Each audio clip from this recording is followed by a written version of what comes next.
Friends, today we are going to have a continuation from part 1, Economy and Public Policy for August 24th, Daily Current Affairs series. Let's get started.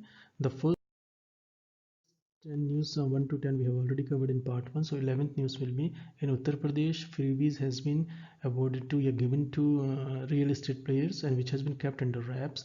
This has been reported by none other than CAG. So finance minister need to take a note of it, deserves appreciation for trusting manufacturers and bond manufacturers. This has been covered in earlier in part 1. So in continuation with it, for 13 years Noida city administration has not ordered any account of its activities to the Uttar Pradesh state government. So this is going to be very interesting. Next door, Ghaziabad, two firms led by relatives of late Ponti Chadda, liquor baron of the state, got financial generosity as per CAG of worth 572.48 crores. So this is a huge amount in case of, and CAG has reported it. So government will take hopefully will take subsequent steps in addressing these things. So next important news will be 12th is CM Delhi K. Arvind Kejriwal. He has written to letter and asks for center to take a prompt decision on it as soon as possible so that they can start metro train services in Delhi on a trial basis, as the impact of COVID-19 situation was under control and things are improving. Now DMRC, we have reported in earlier lectures that they have 50% cut and perks and other things to their employees. So Delhi Metro is suffering losses with facts and figures. I have already explained it. So this time Delhi CM is very worried about the state financial health. So how these things are going to take a turn, this is going to be interesting because there has been a little bit of between Minister for Civil Aviation Hardeep Puri ji, who is overlooking this metro as well. So how things are going to shape up between Kejriwal ji and Hardeep Puri ji is going to be interesting. So next thing is critical road infrastructure building will put India on par with US UK but in 20 years from now. This has been said none other than Mr. Nitin Gadkari ji, and he said that integrated approaches, there will be a number of strategic tunnels and bridges to be built and 22 green express highways. So the important term here is 22 green express highways. So we will like industrial countries. So but interestingly in part 1 I have discussed in news 2 that 413 projects have shown cost overrun, which will total amount is 4.22 lakh crore. So this is a huge thing to be taken note of, to be very big worry for the government, and those projects counted were worth 150 or more, 150 crore or more. So this is going to be interesting that how the highways or infrastructure projects are going to be seen in future, and they have to be addressed so that they don't overrun this much. Of course 4.22 lakh crore is huge amount of money, and this time the economy is in a slump. This time the economy is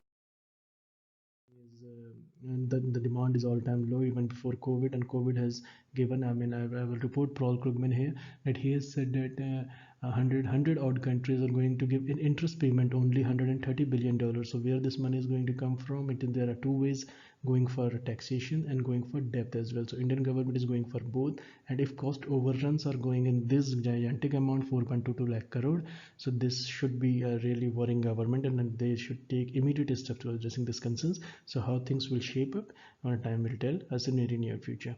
So another important news that 5 large banks, which include SBI, PNB and Bank of Baroda, they will sell share to institutional investors. Again, important term here is institutional investors, and the way will be qualified institutional placement in the second fiscal for this year. The answer will be qualified institutional placement will be the mechanism. This will be the most preferred way for banking sectors likely to go for this.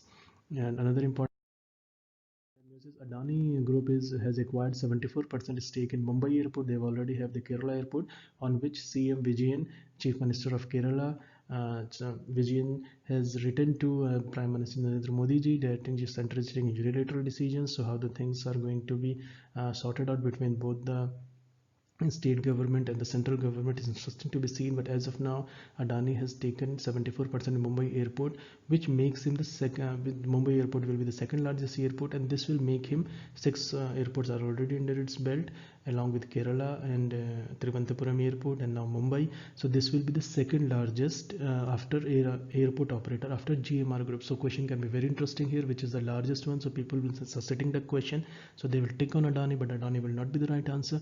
As of now, as of today, GMR Group is still heading, which operates in Delhi and Hyderabad airports. So this is number 1. Adani is number 2 as of now. Private airport operators. This will be interesting question, and definitely it can it can fool around I mean, if you could just go with the speed in taking it, then you're going to make it a wrong choice. But if you if you pause for a second, then Adani is second and GMR Group is number one.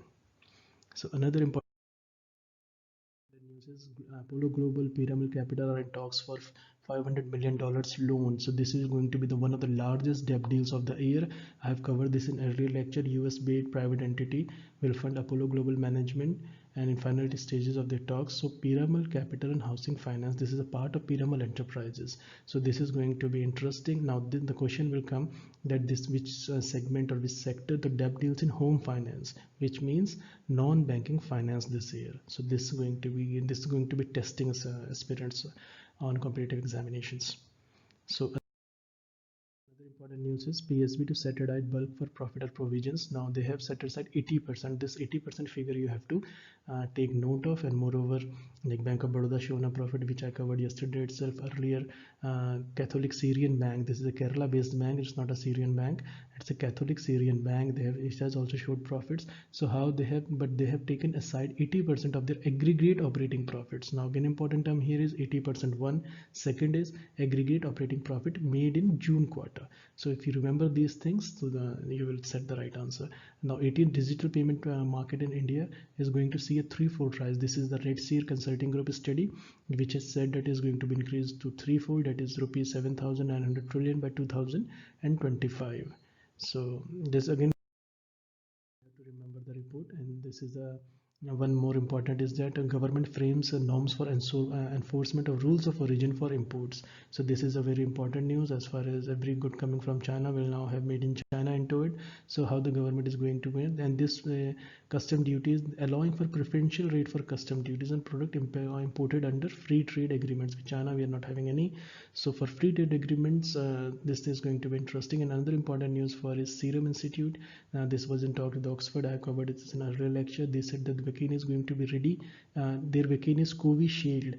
It's going to be ready in 73 days, which is misleading again. And they have been studying with Oxford group. Australia has been Oz. I have reported this in a real lecture as well.